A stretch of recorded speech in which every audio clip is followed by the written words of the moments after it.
അങ്ങനെ മല്ലയ്യ നാട്ടുകാരെയും തൊഴിലാളികളെയും കയ്യിലെടുത്തു. ജൈവിളി അങ്ങ് കവല വരെ ഉണ്ടായെന്നാ കേട്ടത്. മുതലാളി ആഗ്രഹിച്ച തോട്ടവും ബംഗ്ലാവും പോയി.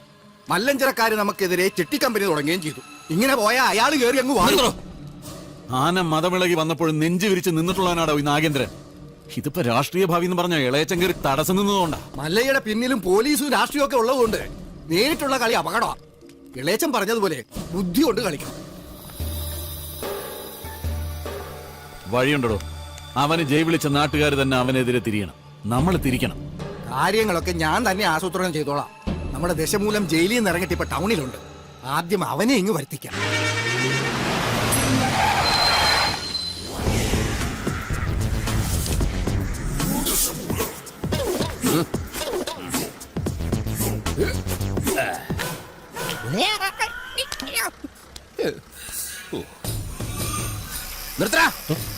റോഡിലൂടെയാണാടാ സൈക്കിൾ ഓടിക്കുന്നേ.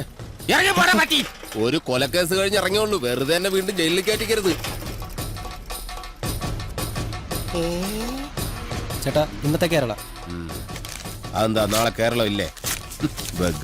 ശിക്ഷയുടെ കാലാവധി തീർന്നോ ദാമു? തീർന്നു. പക്ഷെ ഒരുത്തനെ തട്ടിയിട്ട് ഉടനെ തന്നെ തിരിച്ചു പോണം. 2 ഔൺസ് ദശമൂലം. അരിഷ്ടം കഴിക്കുന്നുണ്ട്. അപ്പൊ തല്ലു നടത്താൻ പോവുകയാ. ആരാ കക്ഷി? കൊലക്കേസിൽ എനിക്കെതിരെ സാക്ഷി പറഞ്ഞ സുരേഷ് ഇല്ലേ, അവനെ തന്നെ. കൊലക്കേസോ? വാ, വാഴത്തോട്ടത്തിൽ നിന്ന് കൊലവെട്ടിയ കേസില്ലേ, ആ നായിന്റെ മോനല്ലേ എനിക്കെതിരെ പോലീസിന് മൊഴി കൊടുത്തത്. അവന്റെ കണക്ക് തീർത്തിട്ട് തന്നെ ബാക്കി കാര്യം. അരിഷ്ടം കുടിച്ച വകയിൽ ഇവിടെ കുറച്ച് കണക്ക് ബാക്കി. എന്തോ എങ്ങനെ? ഇനി കുറച്ച് ധന്വന്തരി കുഴമ്പെടുത്ത് വെച്ചോ. ആടി കഴിഞ്ഞ് തിരിച്ചു വരുമ്പോ എനിക്കൊന്ന് പുരട്ടാനാ. ബുദ്ധിജീവിടാ എടാ, ഇന്നെങ്കിലും പോയി അടിച്ചനച്ച് കുളിച്ചിട്ട് വേണമെങ്കിൽ അവന്റെ ബോഡിക്ക് റീത്ത് വെക്കാൻ പാടാ. എല്ലാത്തിനും കാണിച്ചു. ഇങ്ങനെ പേടിക്കല്ലടാ ആണുങ്ങളെ വില കളയാനായിട്ട്. എടാ തെണ്ടി സുരേഷ്, നീ എനിക്കെതിരെ സാക്ഷി പറയുമല്ലടാ. ധൈര്യം ഉണ്ടെങ്കിൽ ഇറങ്ങി വാടാ, ഇല്ലെങ്കിൽ ഞാൻ അങ്ങോട്ട് വരാടാ. ഇന്ന് നിന്റെ അവസാനോടാ. എന്താ സംഭവം? ദശമൂലം ആ സുരേഷിനകത്തിട്ട് തല്ലി ചതക്കുക. സുരേഷ് കഴിഞ്ഞ ദിവസം വീട് മാറിപ്പോയില്ലേ? ഇപ്പൊ ഇവിടെ പുതിയ CI അല്ലേ താമസിക്കുന്ന? സർക്കിളാ. ഞങ്ങള് പഴയ ഫ്രണ്ട്സാ. ഉറക്കം വന്നോണ്ട് തോളിലിട്ടതാ. 2 ഓലക്കീറോ വെള്ള തുണി എടുത്തോളൂ എന്നെ മൂടാൻ. തൂക്കിയെടുത്ത് വണ്ടിയിലോട്ട് ഇടോ. ഇനിയും തല്ലാൻ കൊണ്ടുപോകുന്നെങ്കിൽ ഒറ്റ അടിക്കാൻ തീർത്തേക്കണം. ഇല്ലെങ്കിൽ എല്ലാരും കൂടെ എടുത്തിട്ട് ഇടിച്ച് എനിക്ക് ഇങ്ങനെ നടന്ന് നിറയിക്കാൻ വയ്യ. ചവിട്ടി തിരുമിയാലേ ശരിക്കും ഗുണമുണ്ടാവും. ചവിട്ടി തിരുമണ്ട സർക്കിളേമാൻ, ശരിക്കും ചവിട്ടി തിരുമിയതാ. ഇവിടെ വേദനയുണ്ട്. അവിടെ ഉണ്ട്. അയ്യോ, ഇത് തിരുമല കൊണ്ട് ശരിയാവില്ല.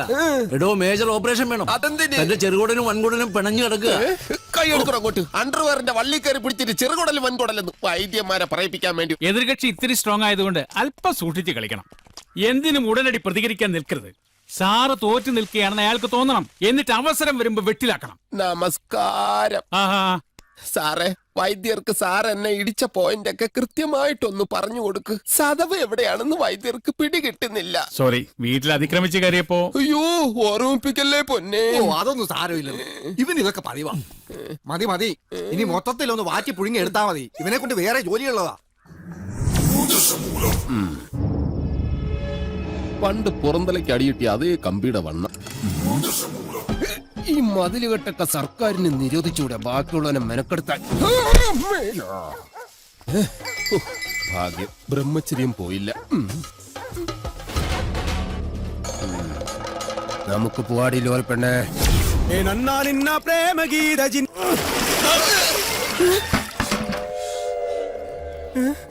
ഇവിടെ കിടന്ന ലോറി എന്തി?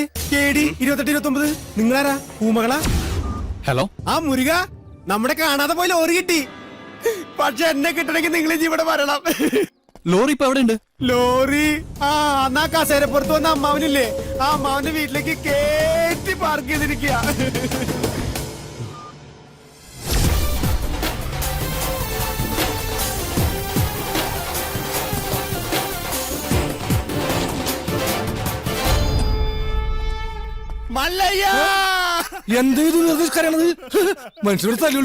ഒഴിഞ്ഞു പോകണ്ടെന്ന് പറഞ്ഞത് കൂട്ടത്തോടെ എല്ലാത്തിനെയും കൊല്ലാൻ വേണ്ടിയായിരുന്നല്ലേ? എല്ലാം തകർത്ത് കളയെന്ന് ഇയാള് പറഞ്ഞപ്പോ ഇത്രയും ചെയ്തു കളയെന്ന് ഞങ്ങൾ കരുതിയില്ല. ഇന്നലെ രാത്രി ആശാനും മക്കളും കാവിൽ കഥകളി കാണാൻ പോയില്ലായിരുന്നുവെങ്കിൽ എന്താകുമായിരുന്നു ഇവരുടെ കഥ? എന്നും ഈ വരാന്തയിൽ കിടന്നുറങ്ങിയിരുന്നു ഞാൻ. ഒരിറ്റു സ്നേഹത്തിന് വേണ്ടി നടത്തറ വാസന്തിയുടെ വീട്ടിൽ പോയില്ലായിരുന്നെങ്കിൽ എന്താകുമായിരുന്നു എന്റെ കഥ? കാക്കാം കിളിക്കാം മല്ലയ്യ എന്ന് തൊണ്ട പൊട്ടുമാർ ഉച്ചത്തിൽ വിളിച്ചു പറഞ്ഞാൽ ഞങ്ങളോടത് വേണ്ടായിരുന്നു മല്ലയ്യ, വേണ്ടായിരുന്നു. മുതലാളിമാരൊക്കെ ഇങ്ങനെയാ ഗോപാല, ഒന്ന് പറയും മറ്റൊന്ന് പ്രവർത്തിക്കും. ഉള്ള കിടപ്പാടം തകർത്തതിനേക്കായി ഭേദം ഞങ്ങളെ കൂടെ അങ്ങ് കൊല്ലാമായിരുന്നു. ആസാനം നിങ്ങളെ ഒളിപ്പിക്കാൻ എനിക്കിങ്ങനെ ഒരു നാടകം കളിക്കേണ്ട കാര്യമില്ല. അങ്ങനെ ഒളിപ്പിക്കണമെങ്കിൽ ഞാൻ ഒളിപ്പിച്ചിരിക്കും, അത് വേറെ കാര്യം. ഇത് ഞങ്ങളെ വണ്ടി ഏതോ കള്ള ഹുടുക കത്കൊണ്ട് വന്ന് ബോധമില്ലാതെ ഓടിച്ച് കേട്ടിയതാണ്. അല്ലാതെ ഞാൻ നിങ്ങളോട് അങ്ങനെ ചെയ്യുമോ? മല്ലയ്യ അത്ര നല്ല ദുഷ്ടനല്ല. കാര്യം അറിയാതെ ഇവനെ ഇങ്ങനെ ഉപദ്രവിച്ച നിങ്ങളോട് ഇങ്ങനല്ല പെരുമാറണ്ടേ. എന്തൊക്കെയായാലും നിങ്ങളുടെ ഈ ലോറിയിൽ ഞങ്ങളുടെ വീട് തകർത്തത്. അപ്പൊ സമാധാനം പറയേണ്ടത് അതിന്റെ ഉടമസ്ഥരായ നിങ്ങൾ തന്നെയാ. ഒരുപാട് കഷ്ടപ്പെട്ട് പണിയെടുത്തുണ്ടാക്കിയ വീടാ ഈ കാണുന്നതറിയോ? നിങ്ങൾ വിഷമിക്കണ്ട. നിങ്ങൾ വീട് ഇതിൽ നല്ലതായിട്ട് ഞങ്ങൾ കെട്ടിച്ചു വിടും. അത് ന്യായം. ഏതോ മോഷ്ടാവ് കാണിച്ച അക്രമത്തിന് ഞങ്ങൾ എന്തിനു വീട് പണിഞ്ഞു തരണം എന്നൊക്കെ പറഞ്ഞ് വേണമെങ്കിൽ ഞങ്ങൾക്ക് ഒഴിയാം. പക്ഷേ ഞങ്ങൾ അങ്ങനെ ഒഴിയില്ല. കാരണം ഞങ്ങൾ മനസാക്ഷിയുള്ളവരാ. ഈ വീട് എന്റെ മേൽനോട്ടത്തിൽ ഞാൻ നേരിട്ട് നിന്ന് പണിപ്പിച്ചു മകനെ.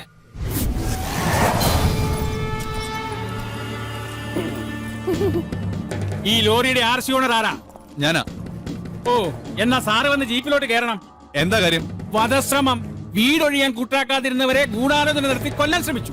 അറസ്റ്റ് ചെയ്യാൻ ഈ കേസൊക്കെ ധാരാളം മതി. കേരള ജീപ്പില്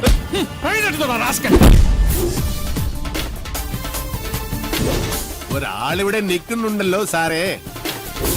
വെഡ്ബെടി, ഇതെല്ലാം സുമ്നെ ബേജാർ. വേണ്ട സാറേ, നമ്മുടെ പിടിയിൽ നിൽക്കില്ല. എന്റെ ലാരി കദ്ദ കള്ളനെ നിങ്ങൾ ആദ്യം പിടിക്കും, ബാക്കി പിന്നെ ആലോചിക്കും. അവര് വീട് പണിതു തരാമെന്ന് പറഞ്ഞിട്ടുണ്ട്. അതുകൊണ്ട് ഞങ്ങൾക്ക് ഈ കേസിൽ യാതൊരു പരാതിയില്ല. സാറന്മാര് പോണം. കേട്ടില്ല സാറേ, അവർക്ക് പരാതിയില്ലെങ്കിൽ പിന്നെ സംഗതി പുലിവാലാകെ. ഈ മല്ലയ്യക്ക് കേന്ദ്രത്തിലാ പിടി. വാടോ. ലോറി എടുക്കണം. ലോറി കൊണ്ടുപോകാൻ വരട്ടെ. വീട് പണി തുടങ്ങിയിട്ട് സാവകാശം ലോറി തന്നു വിടാം. അതുവരെ ഒരു ഉറപ്പിന് അത് ഇവിടെ കിടക്കട്ടെ. ഇവളിന്ത തുമ്പ കട്ടാക്കിത്തെ പേറിയനു. എന്നാ പേരെന്ന് എന്റെ മല്ലയ്യ കല്യാണം കഴിക്കാത്ത പെൺപിള്ളേരോടാണോ പേരെന്നാണ് ചോദിക്കുന്നത്? ഇവിടെയൊക്കെ കല്യാണത്തിന് മുമ്പ് പ്രസവിച്ച ചീത്ത പേരാ. പേര് നെയിം. ഓ ഗൗരി. ഗൗരി സറി. വീട് പണി കളിഞ്ഞ് സാവകാശം വണ്ടി തന്നുവിടാം.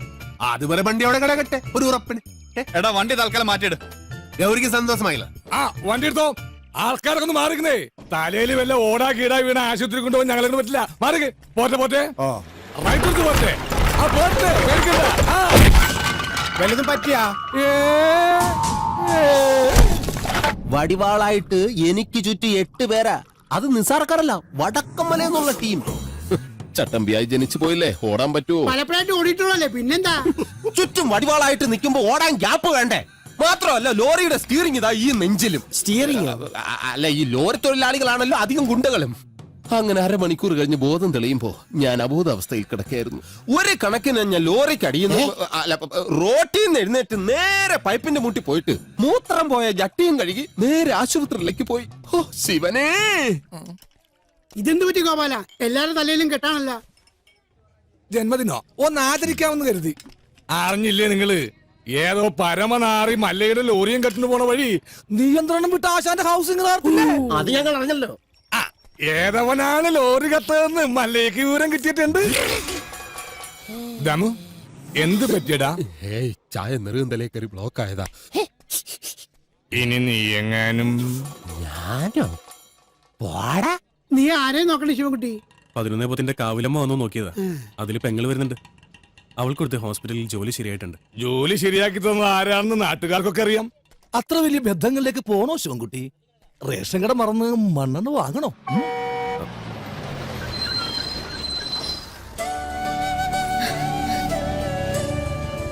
ചേട്ടൻ എന്താ വല്ലാതിരിക്കുന്നേ? നിന്റെ ആഗ്രഹം പോലെ കാര്യങ്ങൾ നടക്കും തോന്നണല്ലേ. നിന്റെ കല്യാണം ഏതാണ്ട് ഉറപ്പിച്ച മട്ട. എന്നോട് ആലോചിക്കാതെയോ? ആട്ടെ, ഏതാ കക്ഷി? പറയാം, നീ കേറ്.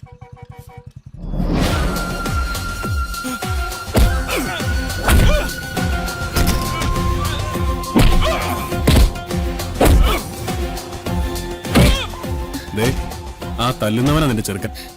ആ ക്രിമിനലോ? അയാളുടെ ശല്യം സഹിക്കാതെയാ ഞാൻ ഈ നാട്ടിൽ നിന്നേ പോയത്.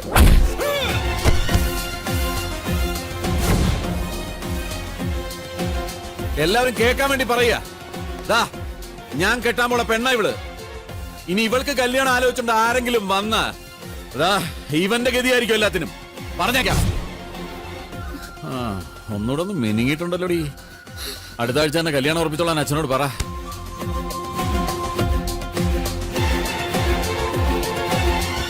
എല്ലാവർക്കും വിഷമമുള്ള കാര്യ. പക്ഷേ നാഗേന്ദ്രനെ ധിക്കരിച്ച് നമുക്ക് ഈ നാട്ടിൽ ജീവിക്കാൻ പറ്റൂ? ഈ വീടിന്റെ ആധാരം വരെ അയാളുടെ കയ്യിലാ. നാളെ തെരുവിലേക്ക് ഇറങ്ങാൻ പറഞ്ഞ ഇറങ്ങേണ്ട അവസ്ഥയാ. എന്തൊക്കെ പറഞ്ഞാലും ശരി, അങ്ങനെ ഒരു കവല ചട്ടമ്പിയെ വിവാഹം കഴിക്കാൻ ഞാൻ തയ്യാറല്ല. അയാളുടെ കട എങ്ങനെയെങ്കിലും ഞാൻ വീട്ടു. അല്ലാതെ എന്റെ ജീവിതം കൊണ്ട് അത് വീട്ടാമെന്ന് ഇവിടെ ആരും വിചാരിക്കണ്ട. അത് നടക്കില്ലമ്മേ.